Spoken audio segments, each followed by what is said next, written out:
അധ്യാപകരെ, പ്രിയ സുഹൃത്തുക്കളെ, നമസ്കാരം. വളരെ പ്രാധാന്യമുള്ള ഒരു വിഷയത്തെക്കുറിച്ചാണ് ഞാൻ ഇന്നിവിടെ സംസാരിക്കുന്നത്. മതമേതായാലും മനുഷ്യൻ നന്നായാൽ മതി. മതേതരത്വത്തിന്റെ പാഠങ്ങൾ.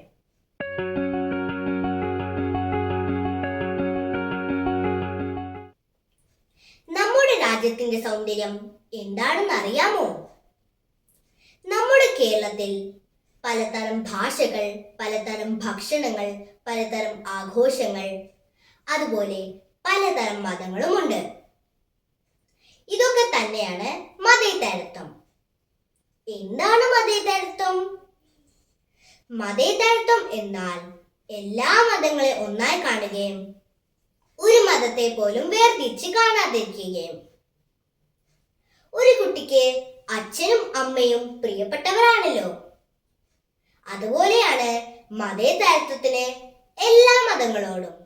നമ്മുടെ കേരളത്തിന്റെ മഹാത്മാവായ ശ്രീനാരായണ ഗുരുദേവൻ പറഞ്ഞ ആ വലിയ വാക്കുകൾ നമുക്ക് ഓർക്കാം. മതമേതായാലും മനുഷ്യൻ നന്നായാൽ മതി. മതമേതായാലും മനുഷ്യൻ നന്നായാൽ മതി. മതമേതായാലും കുഴപ്പമില്ല.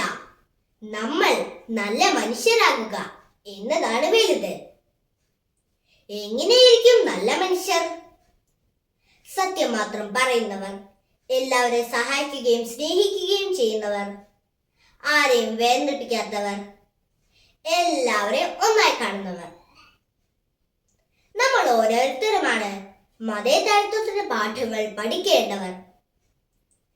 നിങ്ങളുടെ ബെഞ്ചിലിരിക്കുന്ന ഒരു കൂട്ടുകാരൻ വേറൊരു മതക്കാരനായിരിക്കാം. എന്നാൽ അവന് വെറുക്കരുത്. പകരം കൂടുതൽ സ്നേഹിക്കണം. പള്ളികളിൽ പോകുന്നതും അമ്പലത്തിൽ പോകുന്നതും ഓരോരുത്തരുടെയും ഇഷ്ടങ്ങളാണ്. അവരെ കളിയാക്കരുത്. പ്രശസ്ത കവി ഉള്ളൂർ എസ് പരമേശ്വരയ്യർ എഴുതിയ ആ വരികൾ നമുക്ക് ഓർക്കാം. മതം മാറ്റി കുറിക്കുമ്പോൾ മനുഷ്യൻ നന്നാകണം. മതി ലോകത്തിന് നല്ല ഓർമ്മ. മമതകൾ പൂവണിയണം. മതി ലോകത്തിന് നല്ലോർമ്മ. മമതകൾ പൂവണിയണം. മതങ്ങൾ നമ്മെ വേർതിരിക്കാനല്ല, ഒന്നിക്കാനാണ് പഠിപ്പിക്കുന്നത്. സത്യം, നീതി, സഹാനുഭൂതി എന്നിവ പഠിപ്പിക്കുന്നു. നിങ്ങൾ കണ്ടിട്ടില്ലേ എല്ലാ വീടുകളിലും സൂര്യന്റെ വെളിച്ചം ഒരുപോലെ എത്തുന്നത്? അതുപോലെയാണ് ദൈവത്തിന് നമ്മളോടുള്ള സ്നേഹവും. കൂട്ടുകാരെ, നമുക്ക് കൈകോർക്കാം.